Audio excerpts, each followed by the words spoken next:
भाई नदीम होने देने पैसे तकरीबन मैं कहता 4 साल हो गए नदीम हैं 4 साल हो गए पैसे देने वो तो बड़ी मेहरबानी इन्होंने इन्होंने पूछे नहीं ਹੁਣ खाता ਜਿਹੜਾ ਉਹ ਗਵਾਚ ਗਿਆ ਪਰ ਉਹ ਪਿੰਡ ਵਾਲੇ ਇਹਨਾਂ ਨੂੰ ਕੋਈ ਹਜੇ ਵੀ ਕਈ ਲੋਕਾਂ ਦੇ ਪੈਸੇ ਖੜੇ ਵਿੱਚ ਤੇ ਕਿਸੇ 400 ਕੋਈ 500 ਕੋਈ 100 ਕੋਈ 50 ਇਦਾਂ ਕਰਕੇ ਨਾ ਕਾਫੀ ਸਾਰੇ ਪੈਸੇ ਵਿੱਚ ਨਾ ਹਜੇ ਖੜੇ ਆ ਰੋਸ਼ਨੀ ਜਿਹੜੀ ਨਾ ਅੱਖਾਂ ਨੂੰ ਇੰਨਾ ਖਰਾਬ ਕਰਦੀ ਪਈ ਨਾ ਅੱਖਾਂ 'ਚ ਨਾ ਪਾਣੀ ਆਉਣ ਲੱਗ ਜਾਂਦਾ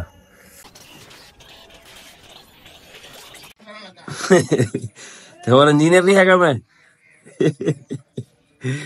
अस्सलाम वालेकुम की हाल है मेरे हैं केड़े बिल को नहीं कराया ਉਹ ਫਿਰ ਪਤਾ ਰੀਡਿੰਗ ਹੋ ਗਈ ਦੁਬਾਰਾ ਚਾਦਰ ਵਿੱਚ ਸੁੱਟ ਗਿਆ ਤੇਰੇ ਕੋਲ ਰਾਹੀ ਤੇ ਮੁੜ ਗਿਆ ਤੂੰ ਚਾਦਰ ਦੇ ਪਿੱਛੇ ਚਾਦਰ ਤੇ ਮੈਨੂੰ ਯਾਦ ਹੀ ਨਹੀਂ अस्सलाम वालेकुम की हाल है मेरे ਵੀਰਾਂ ਦਾ ਉਮੀਦ ਕਰਦੇ ਆ ਸਾਰੇ ਵਧੀਆ ਹੋਗੇ ਸਟਾਰਟ ਕਰਦੇ ਆ ਅੱਜ ਦਾ ਨਵਾਂ ਵਲੌਗ ਪਿਛਲੇ ਵਲੌਗ 'ਚ ਤੁਸੀਂ ਦੇਖਿਆ ਹੋਣਾ ਰਾਤੀ ਸਾਡੇ ਕੋਲ ਆਈ ਸੀ ਟਰਾਲੀ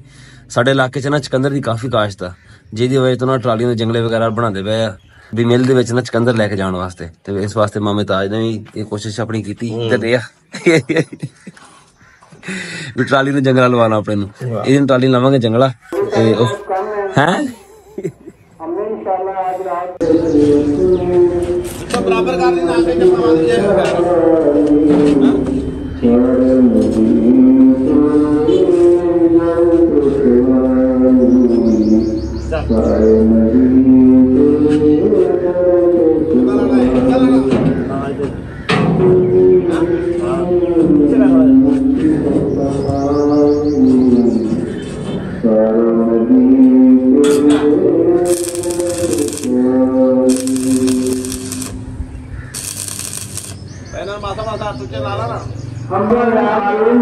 का बेटा और सलाउद्दीन का पोता अहमद ने मस्जिद में वतन शरीफ में दावा हिस्सा लिया है अल्लाह ताला इस बच्चे को मुस्कुरात करे अल्लाह ताला इस बच्चे को देश बनाए अल्लाह ताला इसकी माँ बाप को हिम्मत और इस्तकामत दे अल्लाह ताला इस बच्चे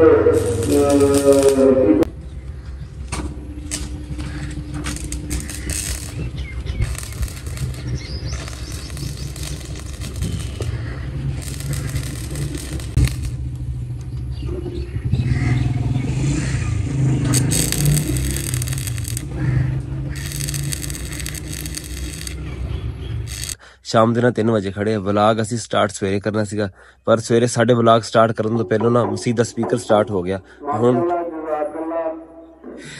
फिर स्पीकर खुल गए सवेर का असीं लगे रहे ट्राली जिन्ना काफ़ी काम मुकम्मल हो गया तो चलते हैं हुण बाकी व्लॉग जिहड़ा बाहर जाके बनावांगे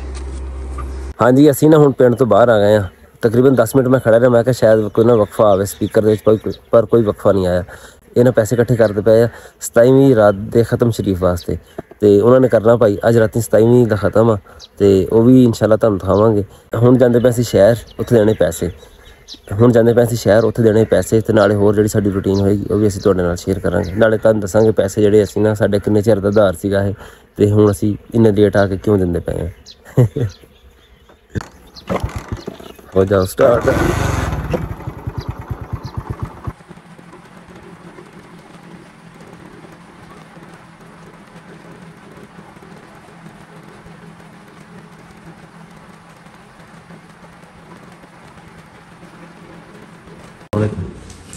क्या है एक 47 का 12 प्रो मैक्स यार काबलेट ऐड करियां सीट वाले दे कोई ना पुराना गया पता नहीं कितने जाके लभेगा भाई नदीम होने देने पैसे तकरीबन मैं कहता 4 साल हो गए नदीम हैं 4 साल हो गए पैसे देने वो तो बड़ी मेहरबानी इन्होंने पूछे नहीं खाता जो गवाच गया ठीक है फिर चलते हैं बड़ी मेहरबानी जबरदस्त तेरे तुसी तंग नहीं किया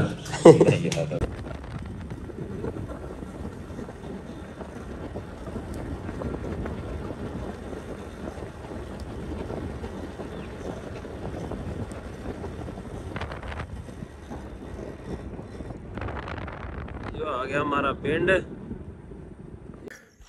ਹਾਂਜੀ ਅਲਹਮਦੁਲਿਲਾ ਪੈਸੇ ਜਿਹੜੇ ਦੇਣੇ ਸੀ ਨੇ ਅਸੀਂ ਜਾਏ ਸੀ, ਤਕਰੀਬਨ 26,000 ਰੁਪਇਆ ਸੀਗਾ, ਉਹ ਅਸੀਂ ਪੇ ਕਰਤਾ। ਅੱਜ 4 ਸਾਲ ਦਾ ਖਾਤਾ ਸੀ ਸਾਡਾ 2020 ਦਾ। 2020 ਦੇ ਵਿੱਚ ਨਾ ਅਸੀਂ ਵੰਡੇ ਦਾ ਕੰਮ ਸ਼ੁਰੂ ਕੀਤਾ ਸੀਗਾ, ਵੰਡਾ ਲੈ ਕੇ ਆਉਂਦੇ ਸੀਗੇ ਇਹਨਾਂ ਕੋਲੋਂ, ਪਰ ਉਹ ਪਿੰਡ ਵਾਲੇ ਇਹਨਾਂ ਨਾਲ ਕੋਈ ਹਜੇ ਵੀ ਕਈ ਲੋਕਾਂ ਦੇ ਪੈਸੇ ਖੜੇ ਵਿੱਚ, ਤੋਂ ਕਿਸੇ 400 ਕੋਈ 500 ਕੋਈ 100 ਕੋਈ 50 ਇੱਦਾਂ ਕਰਕੇ ਨਾ ਕਾਫੀ ਸਾਰੇ ਪੈਸੇ ਵਿੱਚ ਨਾ ਹਜੇ ਖੜੇ ਆ। ਜਿਹੜੇ ਨਾ ਕੰਮ ਅਸੀਂ ਛੱਡਤਾ ਤੇ ਲੋਕੀ ਪੈਸੇ ਦੇਣੇ ਨਾ ਬੰਦ ਕਰਤੇ, ਲੋਕਾਂ ਨੇ ਪੈਸੇ ਜਿਹੜੇ ਖਤਮ ਹੋ ਗਏ। ਤੇ ਪੈਸੇ ਪਿੱਛੇ ਜਿਹੜੇ ਬਕਾਇਆ ਰਹਿ ਜਾਂਦੇ ਆ ਨਾ, ਉਹ ਲੈਣੇ ਨਾ ਜਦੋਂ ਕੰਮ ਛੱਡ ਦੋ ਨਾ, ਉਹ ਫਿਰ ਔਖੇ ਹੋ ਜਾਂਦੇ। ਤੇ ਚੱਲਦੇ ਹੁਣ ਮਸਜਿਦ। ਤੁਹਾਨੂੰ ਗਲੀ ਵਿੱਚ ਸ਼ੋਰ ਸੁਣਦਾ ਹੋਣਾ ਵੀ, ਗਲੀ 'ਚ ਨਾ ਬੜਾ ਸ਼ੋਰ ਹੋਣ ਡਿਆ ਬੱਚਿਆਂ ਦਾ। ਬੱਚਿਆਂ ਕੋਲੋਂ ਦਿਨੇ ਪੈਸੇ ਤਾਂ ਇਕੱਠੇ ਕਰਦੇ ਰਹੇ ਆ, ਹੁਣ ਬੱਚਿਆਂ ਨੇ ਸ਼ੋਰ ਵੀ ਮਸਜਿਦ ਵਿੱਚ ਇੱਦਾਂ ਹੀ ਕਰਨਾ ਵਾ। ਤੇ ਮਸਜਿਦ ਵਿੱਚ ਨਾ ਅੱਜ ਬਹੁਤ ਰਸ਼ ਹੋਏਗਾ। ਕੋਸ਼ਿਸ਼ ਕਰਾਂਗੇ ਅਸੀਂ ਵੀ ਸਾਰੀ ਜਿਹੜੀ ਹੈਗੀ ਨਾ ਮਹਿਫਲ ਅਟੈਂਡ ਕਰਕੇ ਆਈਏ, ਪਰ ਸਾਡੀਆਂ ਅੱਖਾਂ ਜਿਹੜੀਆਂ ਨੇ ਬਹੁਤ ਖ਼ਰਾਬ ਹੋਈਆਂ ਖੜੀਆਂ। ਅਸੀਂ ਜ਼ਿਆਦਾ ਦੇਰ ਨਾ ਰੋਸ਼ਨੀ 'ਚ ਬਹਿ ਨਹੀਂ ਸਕਣਾ ਉੱਥੇ, ਸਾਨੂੰ ਵਾਪਸ ਘਰ ਆਉਣਾ ਪੈਣਾ ਤੇ ਆ ਕੇ ਨਾ ਸੋਣਾ ਪੈਣਾ ਵਾ। ਬਾਕੀ ਦੇਖੋ ਕੀ ਬਣਦਾ, ਜਿਹੜੀ ਸਿਚੁਏਸ਼ਨ ਹੋਈ ਨਾ ਤੁਹਾਨੂੰ ਫਿਰ ਦੱਸਾਂਗੇ।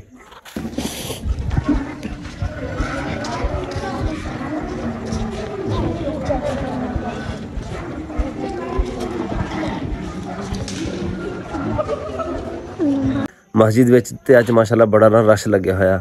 ਆਵਾਮ ਦਾ। ਤੇ ਅਸੀਂ ਤੜਬੀਆਂ ਵੜ ਕੇ ਨਾ ਘਰ ਆ ਗਏ। ਰੋਸ਼ਨੀ ਜਿਹੜੀ ਨਾ ਅੱਖਾਂ ਨੂੰ ਇੰਨਾ ਖ਼ਰਾਬ ਕਰਦੀ ਪਈ ਨਾ, ਅੱਖਾਂ 'ਚੋਂ ਨਾ ਪਾਣੀ ਆਉਣ ਲੱਗ ਜਾਂਦਾ।